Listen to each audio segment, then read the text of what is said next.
Hey, everybody, welcome back to 2023. Hope everyone had a wonderful vacation, and welcome to the very first episode of Coffee with Josh for the year. Take your time and grab a cup of coffee, and let's get into it. So today's topic, we are talking about leading with a balance of structure and nurture. It is one of the things that we talk about a lot here at Chaddock in working with children and families, but it's also true from a leadership perspective, and that structure nurture is a really important concept that is really infused in all that we do here at Chaddock. So what do I mean by having a balance of structure and nurture? So being structured, if you're just structured, it can feel like a dictatorship. It's my way or the highway.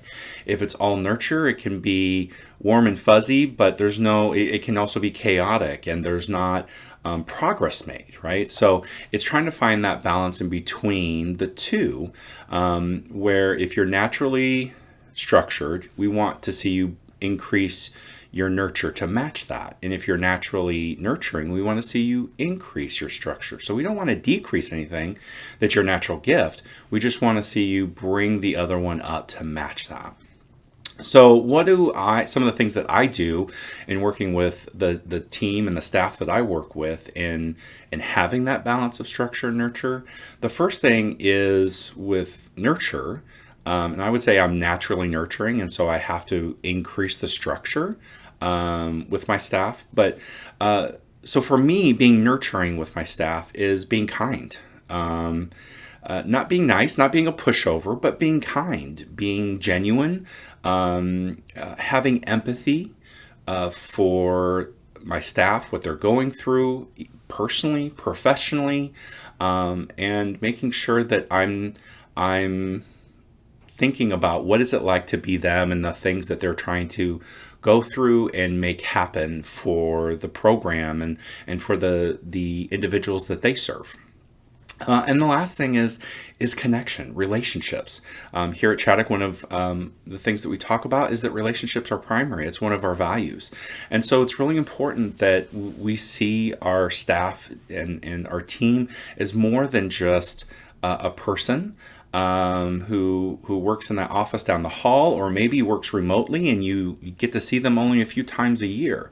But it's really important that we take the time to get to know who they are, their hopes, their dreams, their fears, what's going on with them, and be open to supporting them in any way that you can through the tough times, and also celebrating the good things, a new child in the family, and things like that.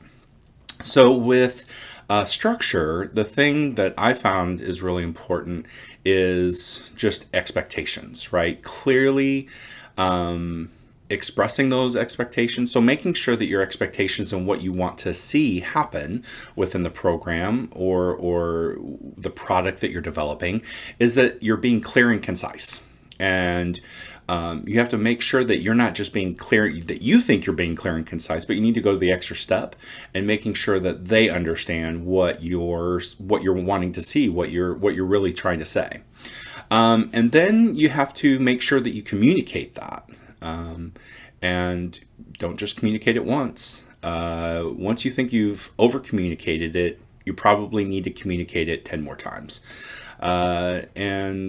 So being clear with what your expectation is, and then being able to communicate that with your staff is vitally important.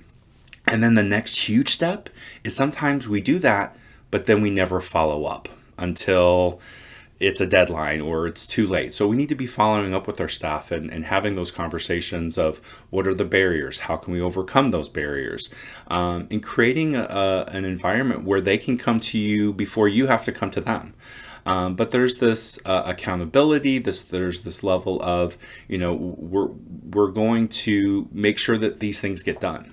And so we have to do that by following up with our staff, but we have to also follow up with ourselves and making sure that we are going that next step of after we've established what the expectations are, we've communicated them, but then we need to loop back with our staff and make sure that things are progressing.